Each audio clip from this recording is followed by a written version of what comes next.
I'm Katja. And I'm Rin. And we're here at Commonwealth Holistic Herbalism in Boston, Massachusetts. And on the internet everywhere, thanks to the power of the podcast. Woohoo! In 2025, no less. Yeah. No more. New year, new chair. Old chair, actually. Old rocking chair. Very old rocking chair, but I'm just trying it out. We're going to see.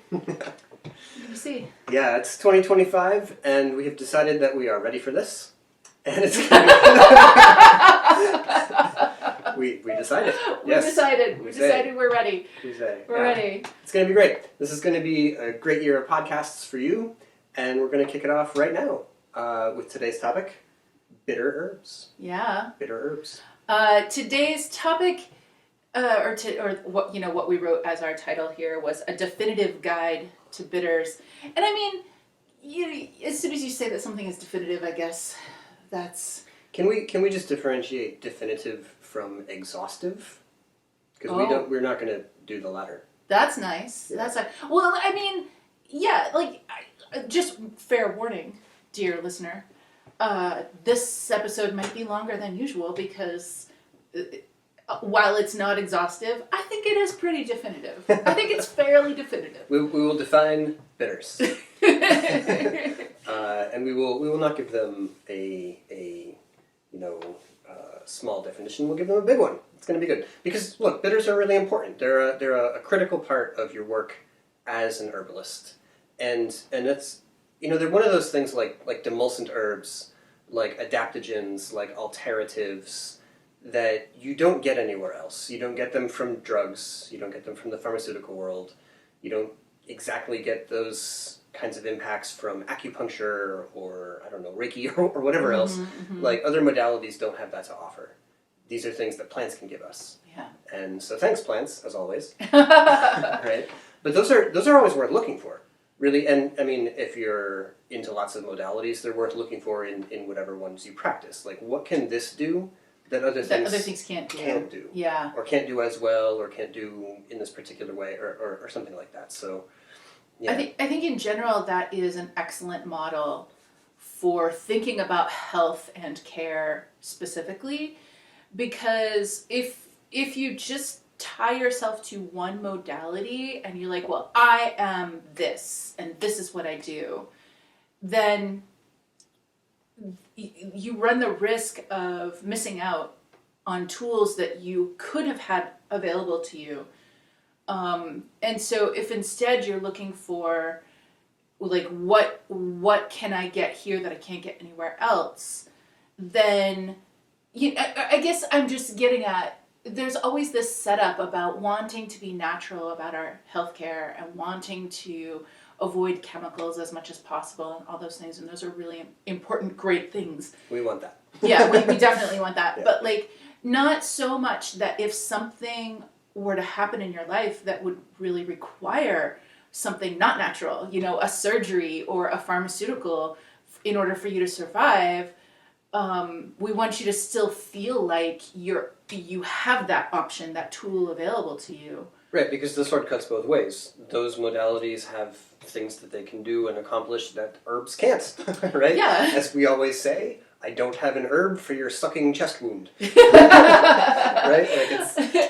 I would prefer, for that to be dealt with in a different manner, like in an emergency room.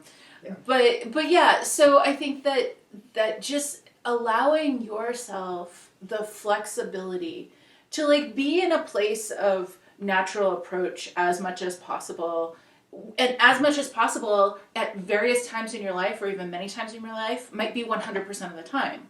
Yeah.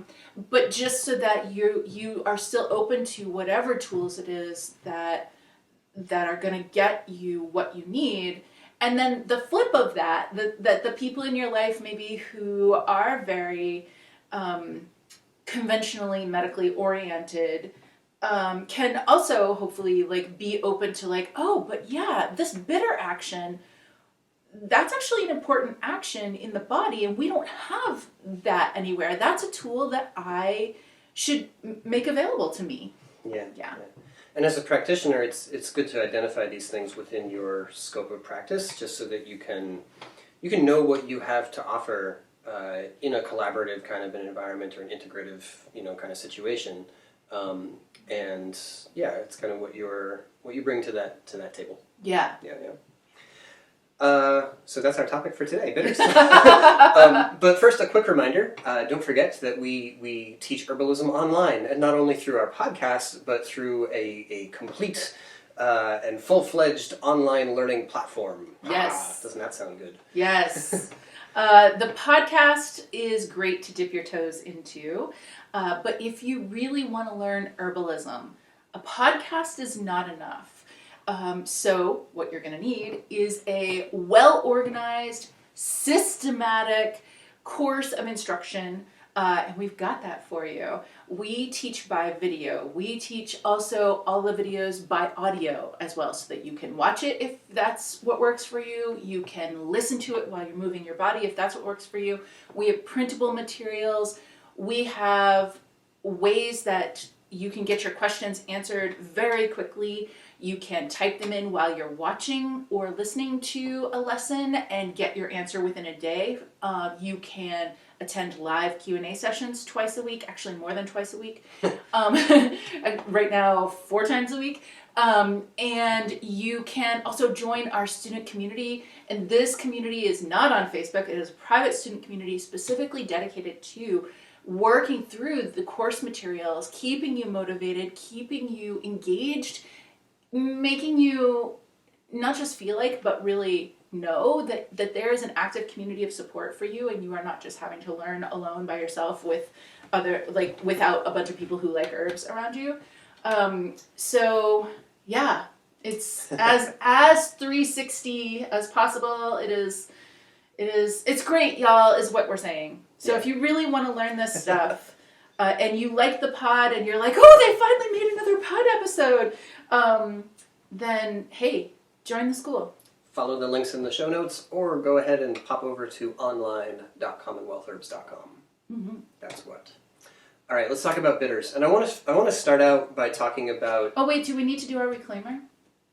You're right. We should do that. I almost forgot. Because it's been a little while. Thank you. Seriously, it's not a resolution, but it definitely is a goal to be more consistent in regular episode creation this year. We're doing it. We're starting now. It's happening already. All right. So here's our reclaimer, where we remind you that we are not doctors. We are herbalists and holistic health educators. The ideas discussed in this podcast do not constitute medical advice. No state or federal authority licenses herbalists in the United States, so these discussions are for educational purposes only. We want to remind you that good health doesn't mean the same thing for everyone. Good health doesn't exist as an objective standard. It's influenced by your individual needs, experiences, and goals. So keep in mind that we're not attempting to present a single dogmatic right way that you must adhere to. Everyone's body is different, so the things that we're talking about may or may not apply directly to you, but we hope that they'll give you some good information to think about and some ideas to research and experiment with further. Finding your way to better health is both your right and your own personal responsibility. This doesn't mean you're alone on the journey, and it doesn't mean that you're to blame for your current state of health, but it does mean that the final decision when you're considering any course of action, whether it was discussed on the internet or prescribed by a physician, that's always your choice to make. Mm-hmm. Yeah. It holds up. We still believe it. All right. Yeah. All right. Now, bitters now. Bitters, yeah. And I wanted to start by thinking about bitter as a signal, right? Because we keep using this phrase, bitter. And we can talk about categories of herbs because of different qualities that they have. Like we can do an episode on warming herbs, and we can do an episode on adaptogens, and we can do an episode on relaxant diaphoretics, and we can categorize them in different ways. But this is a flavor. It's a sensation. It's something that you detect, right? And you detect that in your experience of the world, your sensorium. I taste something bitter. But you're also detecting it as a chemical, right? Like your tongue is responding to the chemistry in the plant or in the tincture that you've made. And there's a whole set of reactions apart from your sensation of bitterness, right? Even if we went into your brain and plucked out the part of it that turns signals from the tongue into a sensation of a taste, right? There would still be reactions in the rest of your body. Mm-hmm. There would still be a lot of things that happen throughout your system. And one really important thing about this is that they are a reaction to the flavor. They are a reaction to the taste of the plant or the chemistry of the plant. And that reaction means that what happens in your body happens fast. It happens faster than the amount of time it would take for those chemicals to touch your tongue, but then like be absorbed in, whether like through the, like under the tongue into the blood, or like down through your stomach and through the whole digestive process, and then out into the blood, and then move around, and then reach some tissue and then act on it, right? Yeah. Which is often the model that we have of like, I ingest something and then it acts in my system, right? We expect all of that to have to take place. But bitter is a really clear example of how that's not always required. Mm-hmm. There can be a faster than circulation bound impact. It's kind of a... There will be. Yeah. Yeah. Right. It's kind of a clumsy way to say it, but it's just to say that you taste it and right away stuff starts to happen inside of your body. I think that bitter also is a really fun, like, deep dive in physiology. So, like, and not just in physiology, but also, you know how there are those images. I'm thinking about a kaleidoscope, but I think that's not what I really mean. I really mean like... No, I mean like you start off with a picture at a kind of fairly high level and you drop down to like greater magnification and you see that there's similarities between them and you get to a greater magnification and you're like, wait, there's still similarities here between all the levels? Fractals. I think fractals. Yeah, I think that's what I'm thinking about. So what I mean here is that when you taste something bitter, we're going to go with black coffee as an example, because that's probably a flavor that you're familiar with. And maybe you don't like black coffee. Maybe you do, that's awesome. But maybe you don't, and you prefer like the Starbucks version with the cream and the sugar and like all the stuff. Or like coffee ice cream or whatever. And so you taste bitter, and what happens is that you, as a person with feelings and preferences, wrinkle your nose and you're like, ew, that's bitter. And so you have like received the message of bitterness and made some immediate actions because of it. Ew. Yeah, exactly. Ew. Yeah. But then the thing is that if you go down a level of microscopic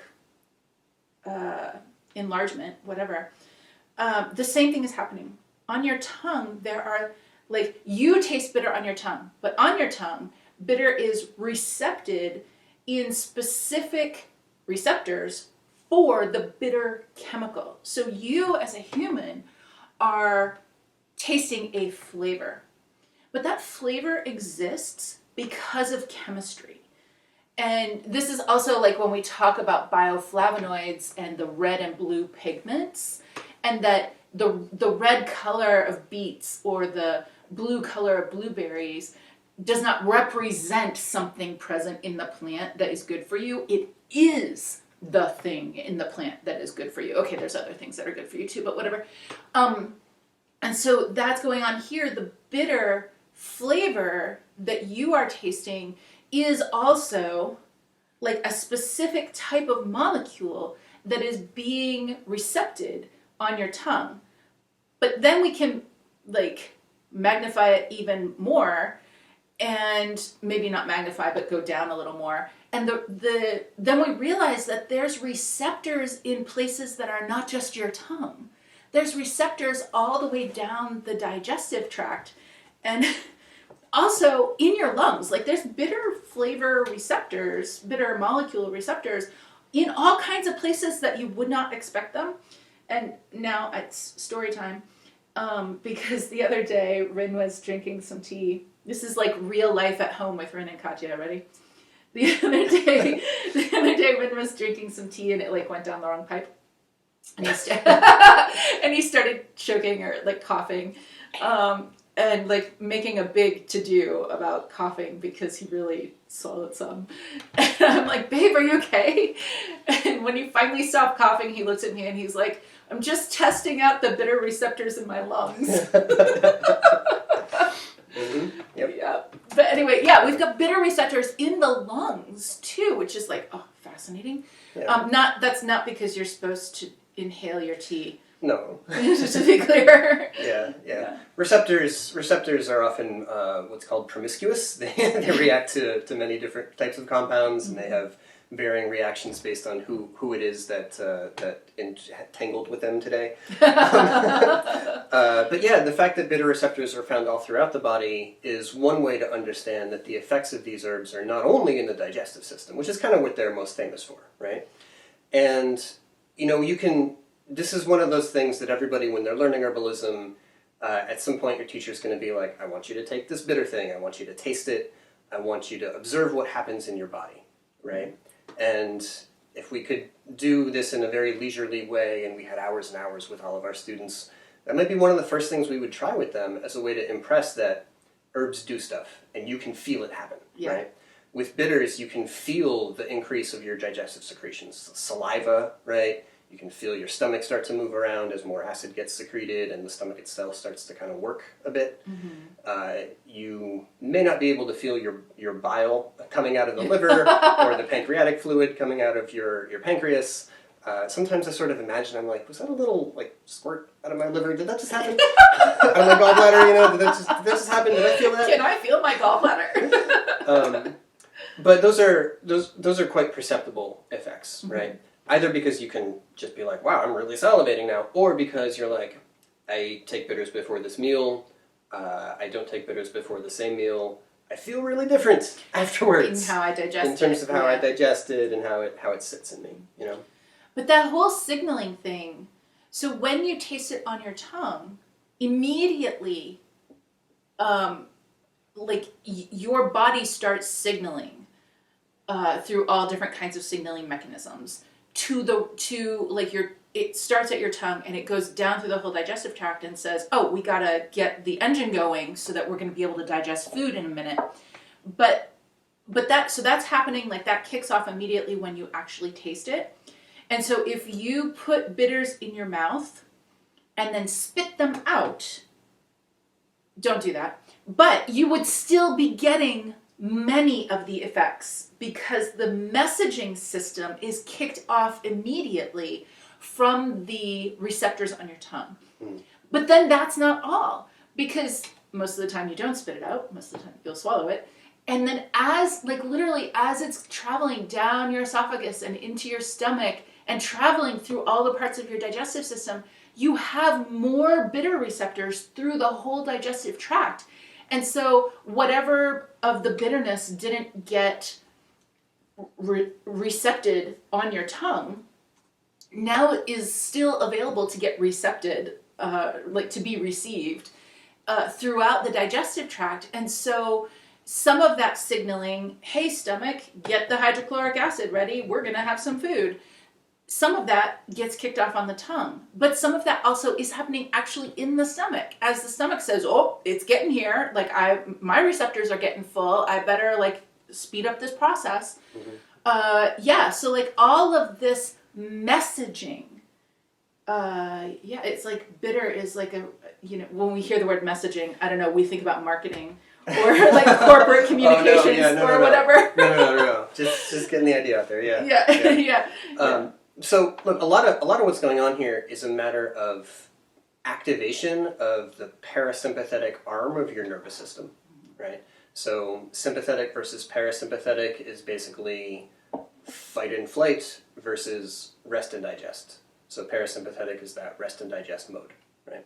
When you take bitters, they have those impacts on your digestive organs, but those are conveyed to them through the nerves, right? And especially through the vagus nerve, right? Which you may have heard about. A lot of people are talking about, the vagus nerve and polyvagal syndromes and different effects on these, because they're literally big nerves. they're big in terms of importance as well, right? They help to convey messages from your kind of central processing unit in your brain down through all of your visceral organs, make sure that they're coordinated with each other, that everybody's squirting out their juices at the right time or doing their jobs so that things work in a nice organized way. And bitters essentially enhance that type of communication along with sending those direct signals of wake up, prepare, get ready to digest. The vagus nerve, it's really trendy right now. Like you'll see tons of stuff on social media about the vagus nerve. It is actually two nerves, a left and a right, which I find so fascinating because like just the left hemisphere of the brain and the right hemisphere of the brain and whatever. But the vagus nerve starts at the base of the brain and goes all the way through the whole trunk of your body, and it touches every organ. And if it is tense, if you are in that fight or flight mode, if you are in that stress place, then all your nerves are also tensed up. Like just, I don't know, if you're listening to this, you can't see me, but I am tensing all the parts of me up. And that's like not a good way to digest your food. And so we sort of think about bitters and digestion and stress and digestion, but just to be clear, that digestion is not the only thing that is like impaired by stress. Right. The way that we breathe changes, the way that our blood circulates through the body changes, the way that we interpret information that we're getting in our brains changes, the way that our eyes function changes. And so if we have a tool that improves digestion by getting the body into that state where it is prepared to digest food, that sounds kind of like trivial. Oh, take bitters because it'll make you digest your dinner better. But it's actually quite profound. Like it's so much larger than that. When we think of it in terms of how good digestion happens and the connection to the nervous system and to the sympathetic versus the parasympathetic states and to vagus nerve health. Even before we get to, you are what you digest, right? The health of all your organs, the health of all the processes in your body is dependent on the availability of nutrients, and if you don't digest well, you don't get everything good from your meal, even if it's fantastic, quality food. I want to make a comparison to adaptogens here, actually, because like with adaptogens, sometimes people talk about them as having impacts on the adrenal glands, right? Like licorice is going to bolster your adrenal glands. It's good for adrenal fatigue. Yeah, you're right. Yeah. You saw the quotes around that, right? Yeah. And so that's one way to talk about it, but and some of the adaptogen herbs do have direct impacts on particular endocrine organs, right? Like ashwagandha and the thyroid. There's a direct effect on that. But one of the great things about adaptogens is that whether they have those like strong direct impacts on a particular endocrine organ, what they all have in common is improving communication between all those organs and other parts of your body and your systems, immunity and inflammation and so on, right? And so it's more than just what does it do to the adrenals, what does it do to the thyroid, right? And in the same way, bitters are more than what does it do to the liver, what does it do to the stomach. They're about communication, they're about coordination, right? So it's again on that level of the signal and the communications. Yeah. And so because of that, it's not just all your juices are flowing, we're getting modulation of inflammatory processes all throughout the body, especially with extended work with bitter herbs, not just a one-time shot, right? We're getting improvements in metabolic function, and yeah, some of that's straight out of liver activity, but again, some of it's out of coordination with hormones and other types of signals within your system. And even some adjustments to gut flora, right? And I'm not just talking about bitters like Oregon grape that will directly alter some of your flora and get some unfriendly critters out of your life, right? But really every bitter, because of the way it changes what reaches your gut, what reaches your large intestine, is going to change who lives there, right? Let me back up a minute. When you take bitters, you improve your digestive secretions, starting with saliva, stomach acid, right? That allows you to break down food that you might not have been super efficient at breaking down before. And so you're literally changing what kind of food components, right, reach your gut flora. And ideally, they should be well broken down. That's what the flora like, the ones who are friendly to you, right? That's what they like, what they thrive best on. So improving digestion up here really supports flora health down here, and that's not just about digestion, that's about immunity, that's about hormonal balance, that's about a whole range of different stuff too. When we're thinking about the flora, It's also about creating an environment that they want to live in. The most friendly microbes that you want in your guts expect a certain acidity. Well, that's true actually in all of your body. They expect a certain setup of. Okay, humans do best with clean air and clean water, and not a bunch of smoke in the air and whatever. Well, microbes don't live in the air; they live inside of our bodies, so they're washed in fluids all the time, and bitters change the makeup of the fluids inside our body and specifically in the digestive tract. The amount of acid that you produce, the amount of pancreatic juice that you produce, the amount of all these things is variable depending on what you're eating and whether or not that's nourishing, but also whether or not you've got the mechanisms in place to do the production that you need. And because the microbes that you want, that your body wants the most, expect a particular environment, then whatever we can do to create that environment is going to create a better distribution or profile or a set of microbes that then helps us digest our food better, because some things we can't digest, some things microbes digest for us, or synthesize and metabolize. Some things microbes do for us. Okay. Yeah, and that's really important for certain forms of a sensitivity to foods, and I'm not talking about like a deep allergy, right? Like somebody who's celiac or has a gluten sensitivity or something like that. But there are some things, including even something like histamine intolerance, right, which is getting a lot of discussion in recent years. Right, Trinity.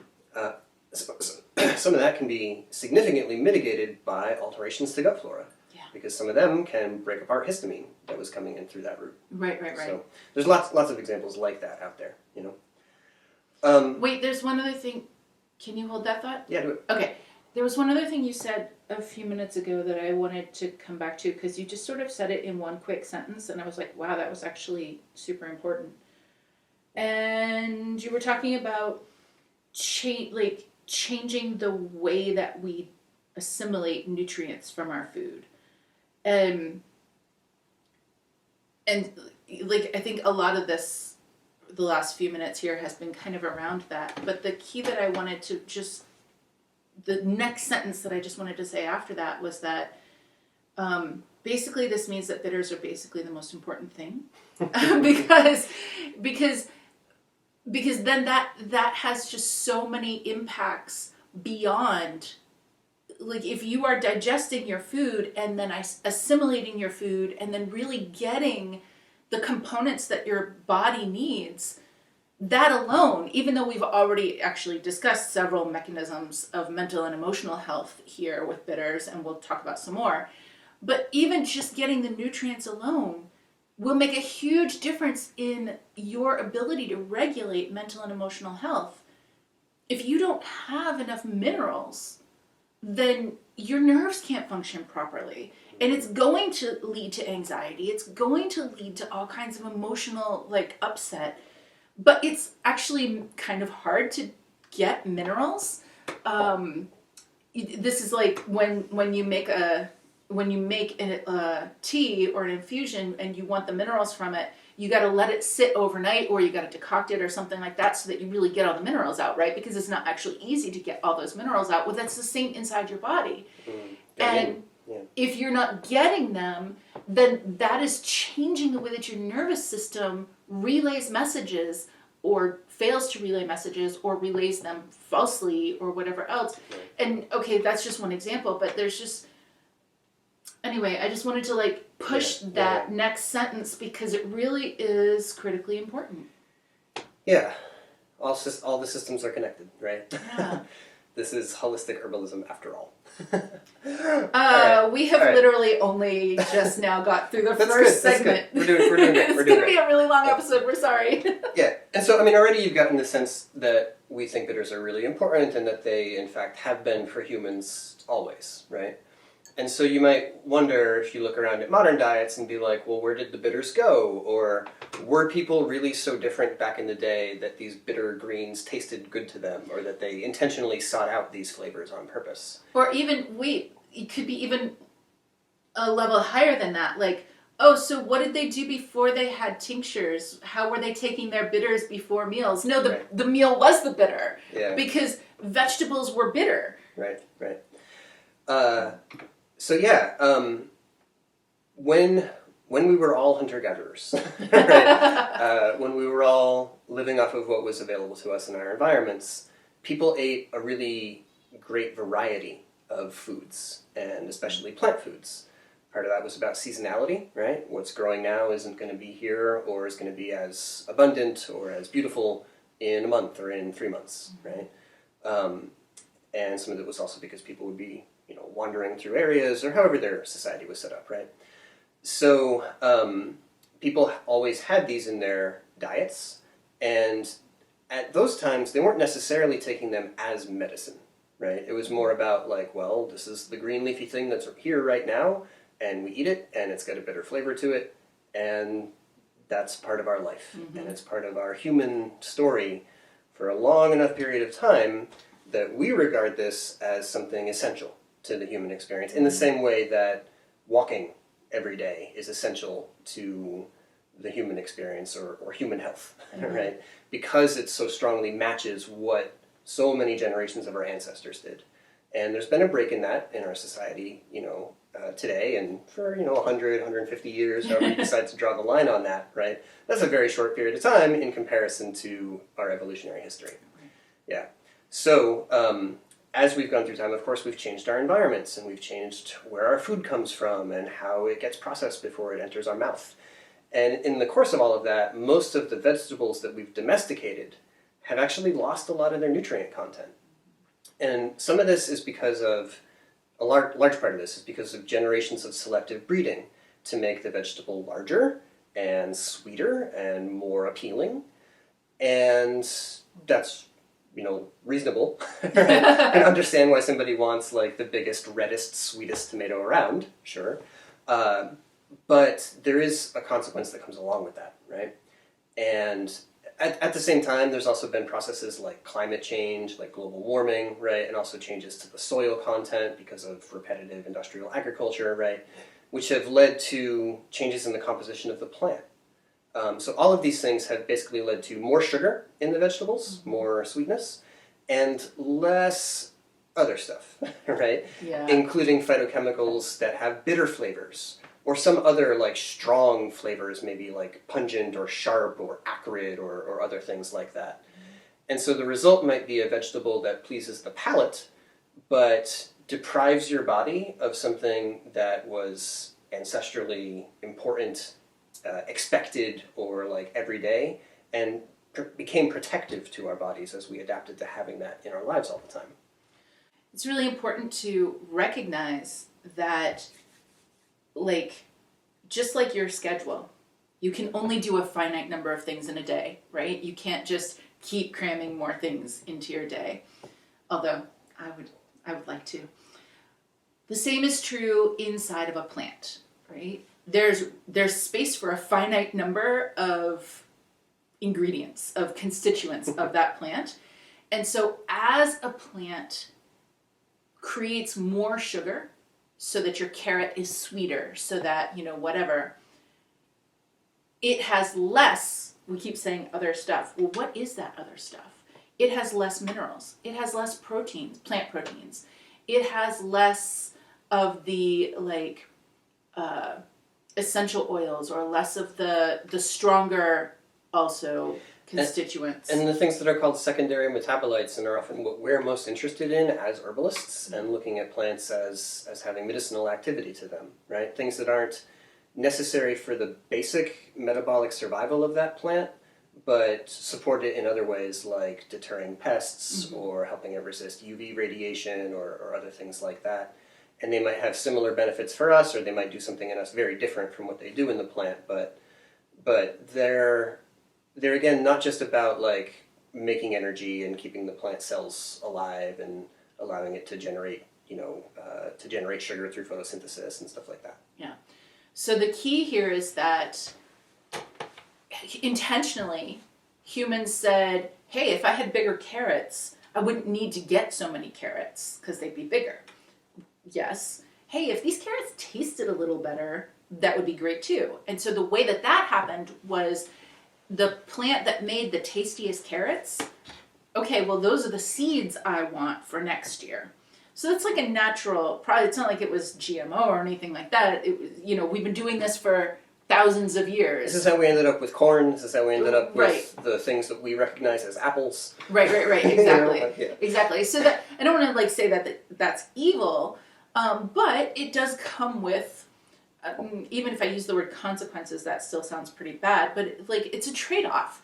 So, okay, so we've been doing that for a long time, but then we've done this industrial agriculture for a long time, which means that soils don't have the mineral content that they once had because we remove all the rocks so that it's easier for the machines to go through, because we don't replace the minerals in the soil except for the absolute minimum required to produce a product, not to produce health. And then, so now there's no minerals to take up, but then also, as there's more carbon dioxide in the air, like on one hand, that's great for fast plant growth, right. But the flip side of that is they're producing primarily sugars. And this is not good for humans or animals because, especially if we think about herbivores who depend on plant proteins that they're going to then synthesize, and their bodies work that way, because they're a cow and they've got 4-chambered stomachs or whatever. Yeah. Well, now they're not getting enough protein because it's not there in the hay anymore. It is primarily sugars. So it's like all of these things that are degrading the quality of the vegetables while also making them sweeter. And, I think about Honeycrisp apples. Those are my favorite. And they're so delicious. It's like candy on a tree, but it's nothing like what an apple used to be. So when we think about what people ate, even if we think about just vegetables and whatever, it's hard to imagine what that was really like and how big a role bitters played. No one had to intentionally take bitters before a meal. Nobody ever even had to think about bitter. That just was like the air that you breathe. And we didn't used to have to think about the air that we breathe either, but now we do. But now we do. Yeah. And so this is all to say that there's even more reason now than there ever has been before to intentionally incorporate bitters into your life, right? And by the way, there are different ways to do it. Anything that tastes bitter is a bitter. Yeah. Right? So if you have a salad before a meal, or with your meal, and it includes bitter greens like radicchio or endive, however you prefer to say it, then there's some bitter for you, right? And that's helpful. And that's where that tradition of a salad before the meal comes from, right? Or when people are taking an aperitif, like a little bitter cocktail, liqueur or cocktail or something like that before a meal, a Krauter liqueur or whatever like this. Those things are also there because they support digestion. They're there to be taken before you have a big meal, especially a holiday meal, something like that, right? Because they help you to handle it better. Or even black coffee, right? There's a lot of places where it's normal to drink a little black coffee with your meal, and black coffee is a bitter herb, right? It serves that same kind of function. So don't worry. So it doesn't have to be too complicated. Right. Like if you are somewhere out and about in the world and you don't have your fancy little tincture bottle of bitters, then that's okay. Like in most places you can get some black coffee, or you might have access to a bitter salad or something like that. Yeah. But just to start at the very lowest, simplest level here, that it used to just be part of our dietary environment, and it actually still can be. Yeah. You have to work a little harder to find bitter flavors in our modern food environment, but it's not impossible to do it. And so that's your So starting. it's worth doing. Yeah. And look, this is all like we're connecting this through ancestry, through diet, through changes on on these large scales, like the way people eat and what they regard as food and so on. And it's because we see really frequently, and every herbalist we know sees really frequently, people who are dealing with a whole constellation of issues, which bitters can touch all of, right? Bitters can work on a whole range of problems. And one way to say it is like this. Bitter herbs can help with dry mouth and heartburn and indigestion and bloating and constipation and dysbiosis of the flora and malabsorption of your nutrients. And they can also help out with detoxification functions in your body, and they can help with inflammation. And when we get to the psycho-emotional stuff, they can help with anxiety and depression and sleep, and we could keep going, right? Mm-hmm. That's one way to say it. But another way to say it is that all of those things are predictable results of a life without any bitter in it. And so this is sometimes referred to as bitter deficiency syndrome, right? Yeah, which is not, it's not like a real syndrome, it's just a thing that herbalists say, and but it is real, right? Like the human, so if you think about this, human bodies do not synthesize vitamin C. Cat bodies do. Cats do not have to eat oranges or kale because they can create vitamin C themselves. Humans cannot do it. Why can humans not do it? It's clearly possible. Cats can do it. Why can't humans do it? Because throughout all of our evolutionary ancestral history, we have gotten vitamin C from our food. And anything that we have to synthesize is more expensive. Yeah. It's harder for us to do. If we can just eat it, that is so much easier. And the body has so much work it already has to do that it's not going to be like, well, I can just get vitamin C from vegetables. And in fact, my normal expected environment has vitamin C in it every single day. But, I'm just going to go that extra mile. I'm just going to synthesize it myself. No, there's too much other work to do. So recognizing that humans require consumption of vitamin C because human bodies cannot synthesize it. It doesn't mean that we have some sort of problem with us because we can't make it. It's just that that's how bodies evolved. Yeah. Just like we expected a diurnal cycle, sun and then darkness and sun and darkness. And so we evolved with bitters, and we do not have a mechanism for efficiently starting the digestive process independently of what we are consuming. So, if you just imagine that vitamin C was the kickoff to, it's not, but something that we could synthesize ourselves, we can't self-synthesize this process. And so to say that, oh, I have constipation and I can take a bitter to fix that. Isn't that cool how nature provides the solution to my problem? No. The problem was here because of having left nature. The problem was here because the body actually requires bitters so that the poop will come out. Yeah. Right. And you can get by without it, just like you can get by without vitamin C for a while. Right. But there are going to be some problems that emerge sooner than others. The longer that you go on deprived of this thing, the more systemic and severe the problems are going to get. And so that brings us back to another point about this whole bitter deficiency syndrome. It's not just about digestion. That this reaches to psychological and emotional issues as well. And so you can say that the gut and psychology are linked, and so you need to mind the gap. The gut and psychology, GAP, mind the gap. Yeah? Okay, it's fun. But look, that part I think is really worth keeping in mind.